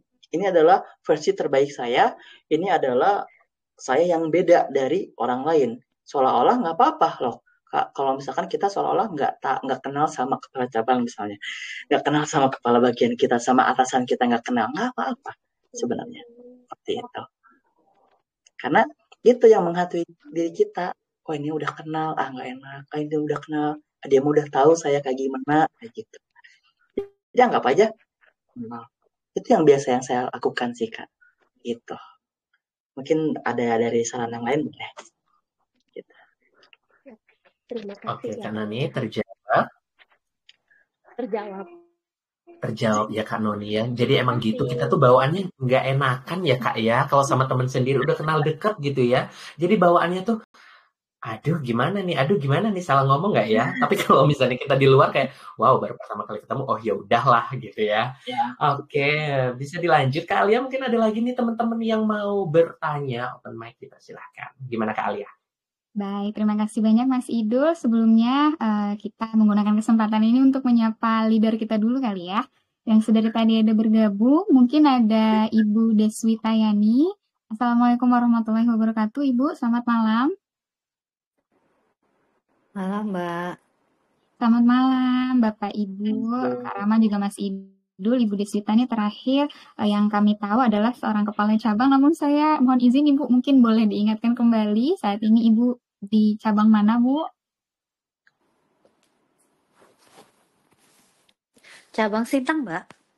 Oke, dari Kecik Sintang. Ibu sehat-sehat, Ibu? Alhamdulillah sehat. Baik, terima kasih banyak Ibu sudah bergabung di sesi pembelajaran AT edisi 413 ini. Materinya menarik sebenarnya, saya juga belajar. Masya Allah, leader kita pun masih belajar, teman-teman ya, baik. Terima kasih banyak Ibu sudah bergabung. Kita sapa mungkin Bu Deswita. Terima kasih ya Mas Rama ya atas materinya, penyampaiannya. Semoga berkenan Ibu. Ya. Bu Deswita mungkin mau sharing Bu ke kita nih. Mungkin Bu Deswita kan sudah sering banget gitu ya Bu berhubungan dengan eksternal gitu ya, berbicara di depan eksternal gitu. Mungkin ada sharing tips and trick nih dari Bu Deswita yang bisa di-share ke Sobat AT pada malam hari ini, Ibu? Aduh, saya juga masih belajar karena saya juga biasanya di belakang meja sebenarnya sebelumnya gitu ya. Nah, baru berapa lama ya, baru saya tampil sejak jadi kepala cabang lah gitu ya.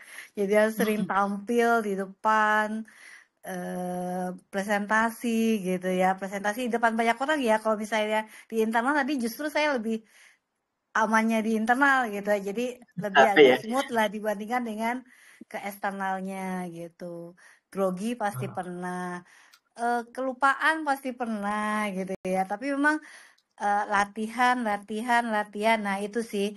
Jadi teman-teman jangan takut untuk tampil gitu ya, sering-sering tampil karena biasanya sering tampil itu justru melatih kita untuk bisa lebih baik lagi gitu. Biasanya saya kalau tampil habis itu saya evaluasi gitu. Kira-kira apa yang kurang gitu, apa yang apa yang kelebihannya apa, kekurangannya apa, sehingga nanti pas mau tampil lagi gitu, mau ngomong lagi depan banyak orang atau kita ketemu dengan kita kan ada forum ya, forum presentasi menyampaikan materi. Nah, ini bisa kita perbaiki lagi. Mungkin itu saja dari saya. Terima kasih. Oke. Bu Desvita, mungkin aku ada sedikit pertanyaan nih, Bu. Pengen mendengar saja gimana sih point of view dari seorang leader gitu ya, Bu ya. Kalau kita kan sebagai staf atau pelaksana nih, biasanya sering banget disposisi dadakan, Bu. Ditanya nih tiba-tiba, ayo kamu presentasi gitu. Pasti kan dari Bu Desvita sendiri biasanya melihat nih ya, ada nih tipikal anak-anaknya yang gugup kalau dikasih disposisi secara tiba-tiba. Ada yang memang kalau sudah terbiasa gitu ya, mungkin dia akan biasa aja. Oh siap Bu, ini gimana nih Bu Desvita nih? Cara Bu Desvita nih sebagai seorang leader biasanya, wah mau nguji ini nih gitu. Ya udah deh disposisi ke sini saja. Itu pernah nggak sih Bu? Mungkin ada pengalaman-pengalaman seperti itu dari point of view seorang Bu Desvita nih, gimana Bu? Ya, sebenarnya ada sih ya. Cuma kan memang kita pada saat kita menugaskan itu biasanya saya kasih tip dulu atau dia coba dulu nih gitu ya. Kalau masih ada sempat tuh saya coba dulu, coba dia menjelaskan seperti apa. Jadi sehingga nanti pas tampil sudah agak lebih baik gitu. Tapi kalau misalnya waktunya nggak sempat, biasanya saya kasihnya udah tampil aja apa adanya. Kalau salah, kalau itu nggak apa-apa, nama juga proses ya gitu ya. Nggak ada semahir apapun orang, setahu saya ya, pasti pada suatu saat pasti ada juga yang mungkin ada yang keliru, ada yang kelupaan dan sebagainya. Tapi ya itu dia, kalau nggak dicoba ya kita kapan bisanya gitu. Kalau saya prinsip kayak gitu. Walaupun saya dulu juga pernah waktu itu ditugaskan oleh atasan saya gitu ya. Padahal saya paling nggak suka di depan banyak orang gitu ya. Atasan saya udah tampil padahal materi yang saya buat gitu ya. Tapi biasanya kan buat atasan ya, tiba-tiba disuruh tampil, ya udah gitu, mau nggak mau kan. Tapi bisa kok ternyata gitu. Jadi artinya teman-teman tuh nggak ada yang nggak bisa, pasti bisa gitu. Kita tinggal percaya diri aja gitu. Iya, grogi sedikit, nanti lama-lama juga akan menyesuaikan kok. Oke, senang banget aku dengarnya Bu Desvita. Jadi tuh sampai saat ini ada beberapa prinsip yang aku pegang. Salah satunya adalah bisa karena terbiasa gitu ya Bu ya. Jadi memang kapan sih kita bisanya gitu ya kalau misalnya tidak pernah mencoba.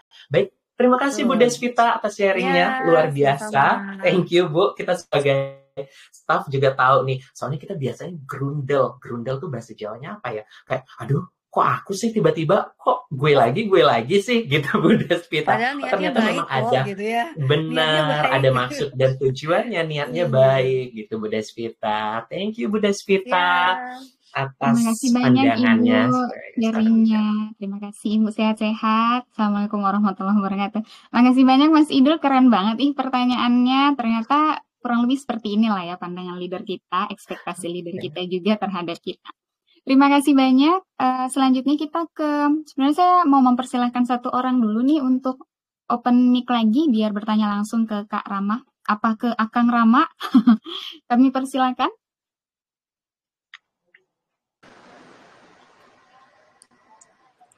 Malam Kak Alia. Selamat malam Kak Sri. Selamat datang kembali. Dipersilahkan Kak untuk bertanya langsung ke Kak Rama. Iya. Malam Kak Rama, saya mau bertanya nih, untuk tipe kepribadian itu kan ada yang namanya introvert, ada yang extrovert kan. Nah, menurut Mas Rama, dua kepribadian ini berpengaruh nggak sih untuk kemampuan seseorang itu menjadi public speaking, untuk berani tampil di depan seperti itu. Nah, kalau berpengaruh, kalau seandainya memang berpengaruh, nah untuk pribadi yang introvert, yang pemalu itu, kira-kira ke depannya dia memang akan mampu sebenarnya tampil di depan gitu. Tips-tips dan triknya itu kira-kira untuk kedua tipe pribadi ini sama nggak sih gitu Mas. Kemudian satu lagi pertanyaannya kan, kita kan mungkin ada berhubungan juga dengan keluarga saya. Misalnya saya punya anak nih, saya lihat kan dia pemalu gitu sama orang gitu kan. Nah kira-kira nanti kalau ke depannya apa sih tips dan trik yang akan kita lakukan supaya anak kita nanti ini bisa jadi seperti Mas Rama gitu kan, berani tampil di depan seperti itu. Itu aja Mas, terima kasih. Selamat malam. Terima kasih banyak Kak Sri atas pertanyaannya. Nah, biar nggak lupa, kami persilahkan kepada Kak Rama untuk menjawab dulu pertanyaan Kak Sri. Nanti setelah ini baru kita bacakan pertanyaan yang sudah masuk ke host juga co-host. Silakan. Terima kasih. Terima kasih Kak Sri atau Bu Sri ya, karena udah punya anak. Oke, ini luar biasa sekali. Terima kasih sudah menjadikan saya sebagai salah satu role model loh Pak Bu ya, gitu. Oke, baik. Jadi introvert dan extrovertnya. Kalau misalkan Bapak Ibu teman-teman di sini mengira saya extrovert, itu salah besar sebenarnya. Saya 78% introvert, Bapak Ibu. Tapi kenapa kok hobinya magic, hobinya tampil di depan umum gitu, hobinya berbicara gitu ya. Jadi ada yang pernah bilang gini, dan ini saya mengiyakan karena saya setuju banget. Sebenarnya orang yang mampu berkomunikasi baik atau ahli dalam berkomunikasi itu adalah seorang introvert sebenarnya. Kenapa? Karena introvert itu dengan kondisi yang terdesak, ketika dia dihadapkan dengan sosialisasi, dia akan mempelajari ilmu bahasa, ilmu komunikasi, sehingga dia expert dan ahli dalam bahasa dan komunikasi tersebut. Termasuk komunikasi lisan, komunikasi non lisan, gitu kan, public speaking, interpersonal speaking, dia pelajari. Gitu. Bedanya apa sama ekstrovert? Ekstrovert juga sama bisa mempelajari dan mendalami gitu. Tapi yang sulit untuk yang sulit untuk didapati introvert dari ekstrovert adalah pembawaan suasana. Gitu. Pembawaan suasana.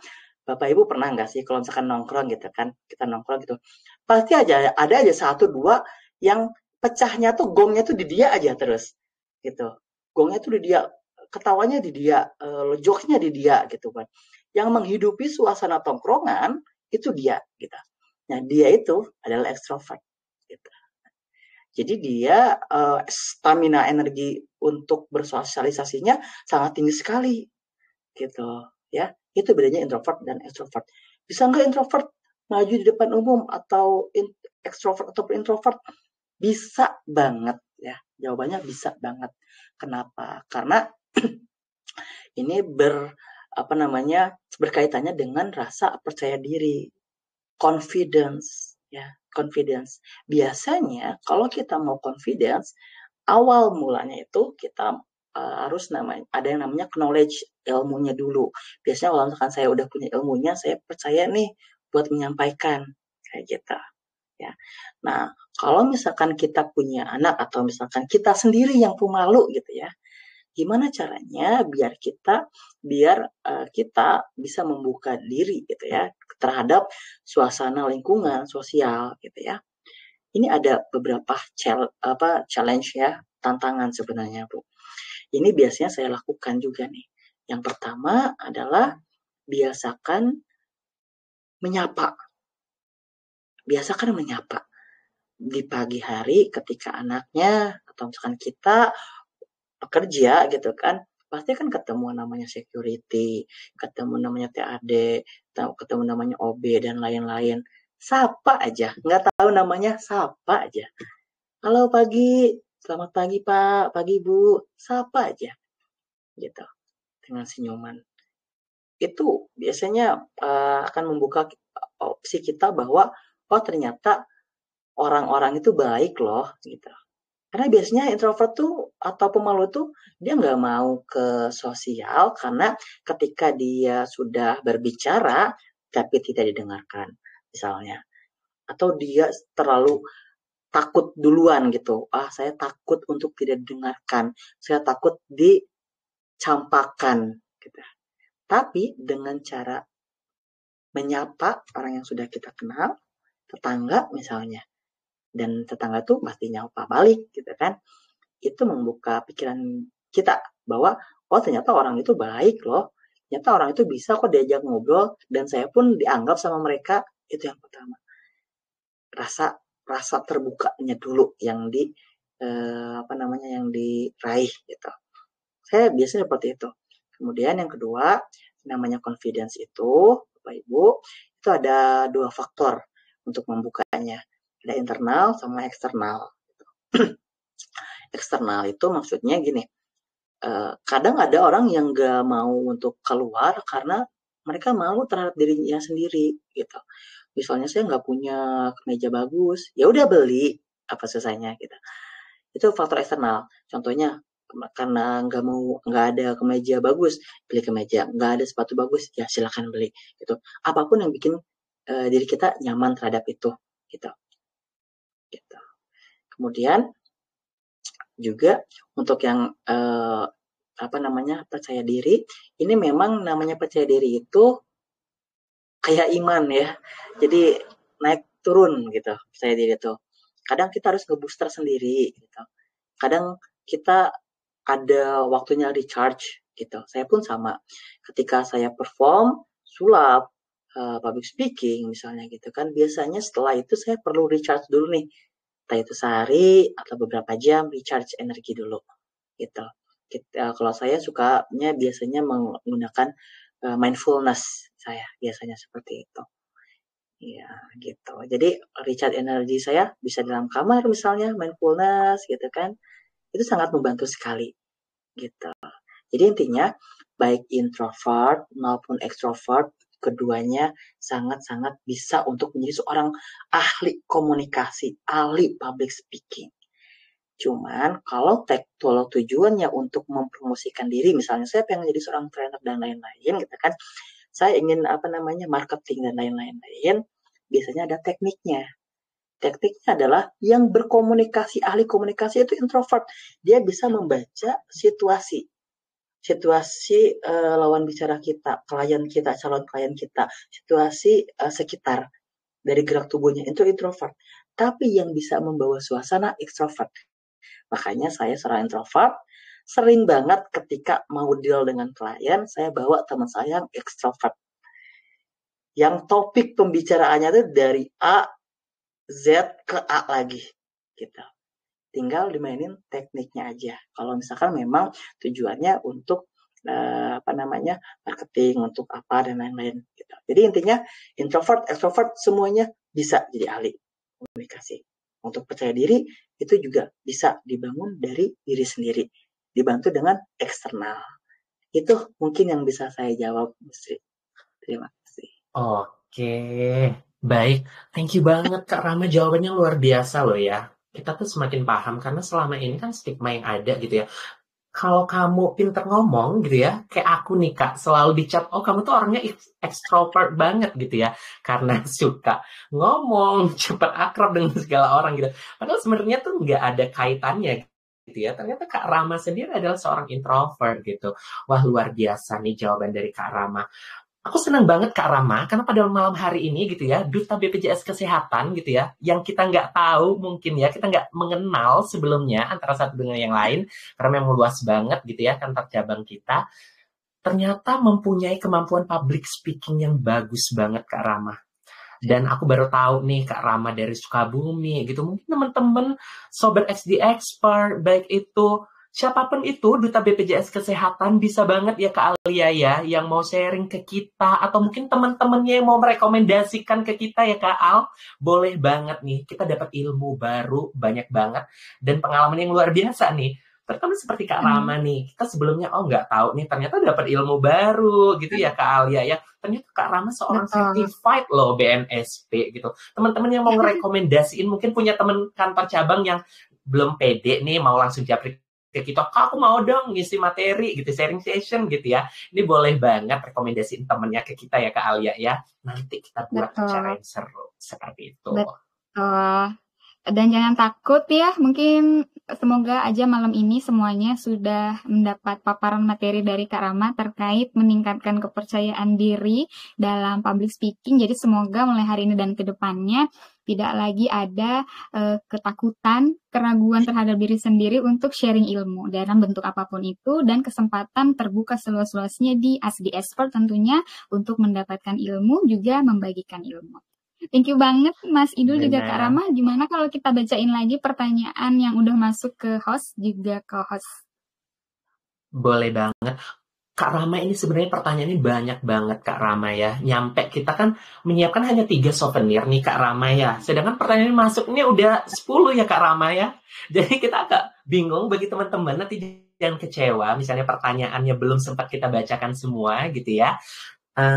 Yang nggak menang souvenir pada kesempatan kali ini boleh banget join lagi di kesempatan lainnya. Kita setiap minggu ada ya Kak Alia ya, minggu depan kita ada lagi. Jadi jangan khawatir, teman-teman pasti bakal kebagian nanti kaos dari SD Expert. Kak Rama juga nanti kita kirimin ya Kak Rama ya.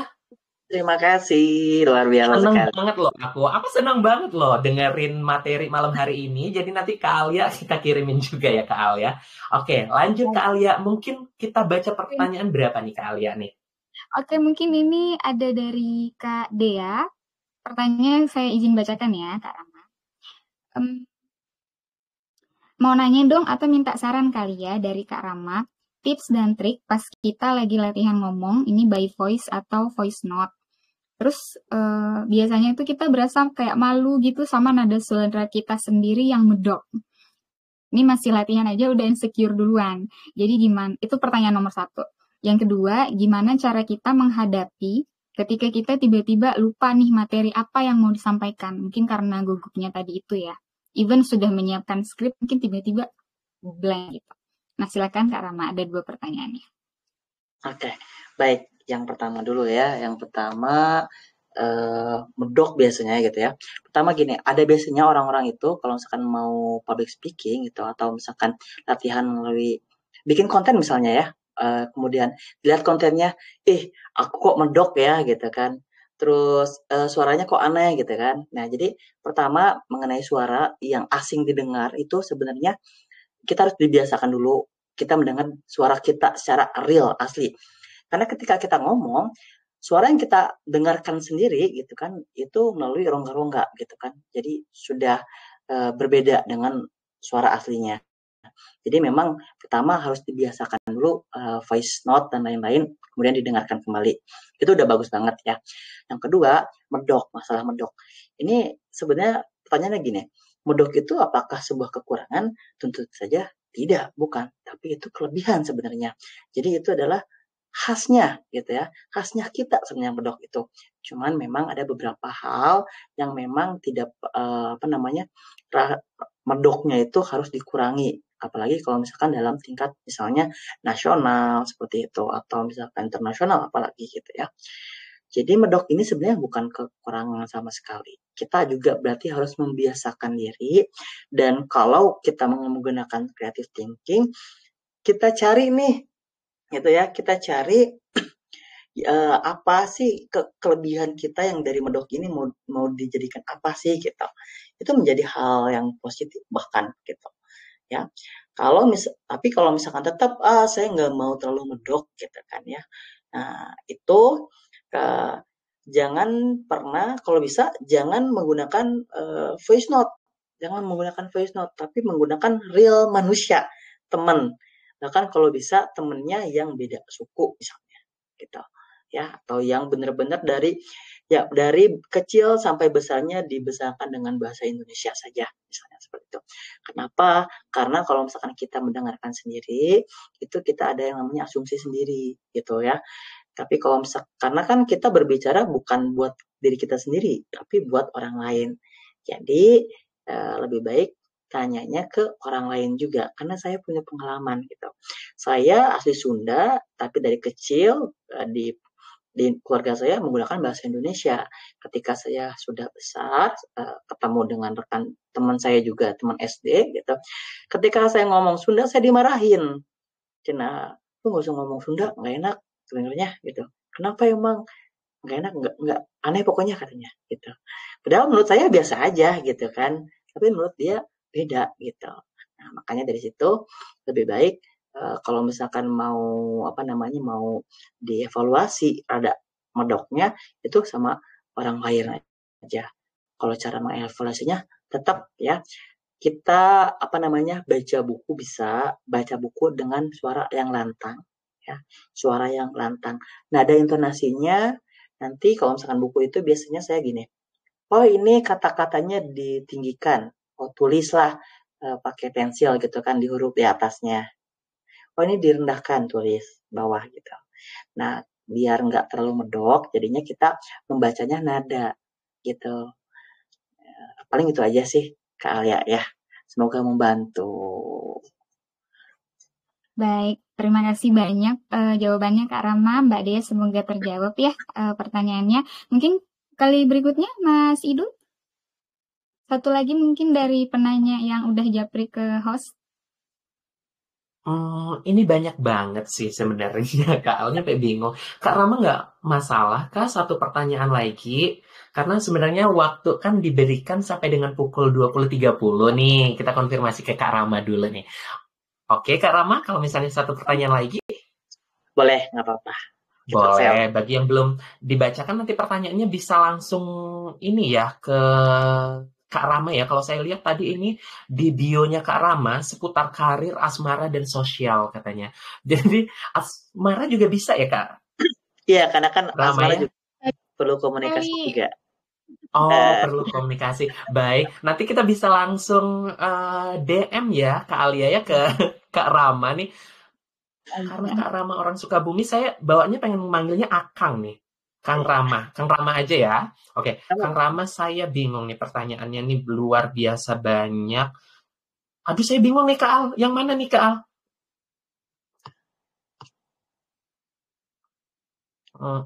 Baik, ini karena udah saking banyaknya yang masuk ya Mas Idul ya. Mungkin iya, aku ini saya nyampe mengulas. Lagi. Boleh. Tadi Yang terkait belum kepribadian introvert dan ekstrovert itu udah sudah, ya? Sudah Kak. Oke. Oh ini juga sudah sih. Oh ini sih. Oh ya, udah. Sudah. Oh ini Kak, mungkin tadi ini udah ditanya ya Kak ya, kalau dikasih paparan waktu selama 45 menit, tapi ternyata selesainya hanya dalam waktu 30 menit nih Kak. Ini biasanya 15 menitnya kita ngapain nih Kak, mana MC-nya entah lagi di mana gitu ya. Ini gimana nih Kak Rama? Mungkin kalau Kak Rama bisa pertunjukkan gitu ya, magic gitu ya. Karena Kak Rama mempunyai keahlian itu, jadi Kak Rama bisa magic nih. Kalau misalnya kayak kita yang bingung nih Kak Rama, tiba-tiba, wah udah selesai nih gitu, karena kecepatan ngomong. Terus berikutnya 15, mungkin Kak Rama punya tips and trick tertentu nggak Kak, untuk mengisi waktu kekosongan tersebut? Oke, simpel aja jawabnya mungkin ya. Dalam public speaking itu ketika kita ngisi training, gitu kan, ketika kita ngisi materi, kita ada yang namanya task and evaluation gitu. Jadi ya kalau misalkan 15 menit kan lumayan lama ya gitu ya. Kira-kira kasih satu aja task, misalnya kalau misalkan ada 1 atau 2 penonton yang menonjol gitu kan, ya nggak apa-apa, maju ke depan, kemudian kita tanya. Kalau misalkan kita ngisi training berarti kita minta mereka untuk mempraktekkan training kita. Tapi kalau misalkan kita isi materi, misalkan sosialisasi gitu kan, kalau ada hal praktek ya praktekkan. Tapi kalau misalkan nggak ada praktek, si penonton itu diminta untuk untuk bercerita gitu, gimana kesan-kesannya gitu. Itu nggak apa-apa seperti itu. Jadi jadi harus kasih tugas. Jadi kita jangan sampai semuanya kita ambil alih sebenarnya gitu kan. Semuanya kita ambil alih, kita ngomong bla gitu kan, tanpa ada tanda jawab, tanpa ada interaksi gitu kan. Yang terpenting itu task. Setelah task baru evaluation. Nanti ketika penontonnya melakukan tugasnya, yang kita suruh apa, barulah kita mengevaluasi sesuai dengan materi yang kita bawakan tadi. Itu, jadi ketika presentasi, kita memerlukan itu, mempersiapkan teks. Kira-kira nanti saya mau ngasih apa ya, harus ada praktikalnya. Gitu. Oke, terima kasih. Jadi emang butuh taktik-taktik tertentu ya Kak ya. Jadi biar nggak kosong gitu ya. Mungkin nanti kalau saya ke Alia 15 menit saya karaoke sih Kak. Taktik saya adalah karaoke nih. Karena saya suka bernyanyi, jadi saya akan karaoke sepanjang waktu tersebut. Oke Kak Alia, mungkin ada lagi yang ingin disampaikan dari Kak Alia atau mungkin ada pertanyaan khusus dari Kak Alia. Ini gimana Kak Alia? Sudah? Oke, terima kasih banyak Mas Idul. Menurut saya sudah cukup. Mungkin saya kembalikan ke Mas Idul untuk ditutup atau mau ada closing statement juga dari Kak Rama, silakan. Boleh. Sebelum kita tutup, mungkin kita dengarkan terlebih dahulu closing statement nih dari Kak Rama. Oke, sebenarnya saya belum mempersiapkan closing statement sih ya. Cuman saya pengen berkata aja bahwa semua yang hidup di muka bumi ini adalah semua yang berkomunikasi. Bahkan tunarungu pun, tunawicara pun, mereka berkomunikasi menggunakan bahasa tubuhnya mereka. Tumbuhan pun berkomunikasi menggunakan warnanya mereka sendiri. Bahkan benda pun berkomunikasi menggunakan rupanya sendiri. Jadi komunikasi itu sangat penting untuk kita pelajari dan jangan pernah selesai untuk mempelajari yang namanya komunikasi. Oke, terima kasih. Wah, terima kasih. Luar biasa closing statement-nya dari Kak Rama nih. Baik, kita mungkin sampaikan sedikit lagi ya Bapak Ibu sebelum kita benar-benar tutup gitu ya pada malam hari ini, bahwa Kak Rama tadi sudah memberikan untuk nomor teleponnya, lalu Instagramnya yang ingin berteman boleh banget. Mungkin ada pertanyaan-pertanyaan yang belum disampaikan pada malam hari ini, bisa langsung DM ke Kak Rama ya. Iya. Nih, kalau untuk Instagramnya saya sampaikan lagi di ramaisya.id. Saya udah follow loh Kak Rama, jadi nanti jangan lupa di follow back ya Kak Rama. Thank you. Sempet-sempetnya promo nih Kak Al. Baik Kak Al, sebelum saya tutup dengan kata-kata terakhir, saya mohon kepada Bapak Ibu bisa open cam karena kita akan melaksanakan sesi foto bersama terlebih dahulu. Dipersilakan Bapak Ibu bisa open cam. Kita akan melaksanakan sesi foto bersama. Biar jadi eviden wajar patuh juga sekalian ya Mas Idul ya. Betul banget. Jadi nanti nih di wajar patuhnya 2JP ini bisa langsung di-upload ya di Smart Corpu. Bagi yang masih melek matanya mau langsung malam ini boleh banget buka Smart Corpunya. Tapi bagi yang udah ngantuk nggak kuat lagi bisa dicoba besok saja ya Bapak Ibu ya, masih bisa. Baik, dipersilakan Bapak Ibu semuanya yang masih. Saya lihat nih, waduh Kak Hikmah nih masih di kantor nih, pakai seragam luar biasa Kak, mendengarkan SD Expert edisi ke-413 pada malam hari ini. Terima kasih Bapak Ibu yang sudah open cam. Ada saya sapa dulu Ibu atau Kakak Nurul Hikmah, kameranya masih gelap, mungkin tutupan kameranya boleh dibuka biar kita capture sekalian. Bapak Ibu yang sudah open cam, mari kita tampilkan senyum terbaik dalam hitungan ketiga, 2, 1. Oke, gaya SD Expert dong. Lama nih. Betul sekali. Pakai tangannya jarinya SD Expert nih. Kak Rama juga bisa yang masih nih. Ingat? Ada yang masih ingat? Oke, masih ingat nih. Masih ingat ya. Oke, bisa dibantu capture Kak. Boleh, 2, 1. Oke, siap selesai Mas Idul. Iya. Terima kasih. Terima kasih Bapak Ibu yang sudah join pada SD Expert untuk edisi ke-413 pada malam hari ini, mengubah gugup menjadi glowing gitu ya, bersama narasumber yang sangat luar biasa sekali Kak Rama. Tentunya tidak henti kami ucapkan terima kasih Kak Rama yang sudah bersedia untuk sharing kepada Sobat SD Expert. Dan kami ingatkan juga kepada teman-teman bagi yang ingin sharing-sharing, boleh banget. SD Expert adalah wadah untuk sharing ya Kak Alia ya. Jadi tidak menutup kemungkinan bagi yang masih malu-malu, nggak berani, temennya rekomendasiin langsung buat jadi narasumber. Apapun itu bisa sharing di sini. Kita buat acara yang menarik. Betul sekali, dan harus pede, harus kita mulai dari sekarang. Contohnya Kak Rama ya sudah memberikan contoh untuk kita semua. Jangan dilihat statusnya, tapi lihatlah pengalaman 12 tahun juga 10 tahunnya, dan juga masih mau bersama BPJS Kesehatan hingga sudah memasuki tahun ketiga ini. Terima kasih. Silakan Mas Idul. Terima kasih Bapak Ibu semuanya. Mohon maaf apabila ada kata-kata yang salah selama pelaksanaan SD Expert untuk edisi ke-413. Selamat malam, selamat beristirahat semuanya. Saya akhiri dan juga rekan saya Kak Alia beserta narasumber Kak Rama dengan kata Assalamualaikum warahmatullahi wabarakatuh. Selamat malam. Waalaikumsalam warahmatullahi wabarakatuh. Selamat malam. Terima kasih Bapak Ibu yang sudah join semuanya. Thank you. Terima kasih Bapak Ibu Sobat AT. Terima kasih yang sudah join. Izin kita Makasih bisa. banyak Mas Idul.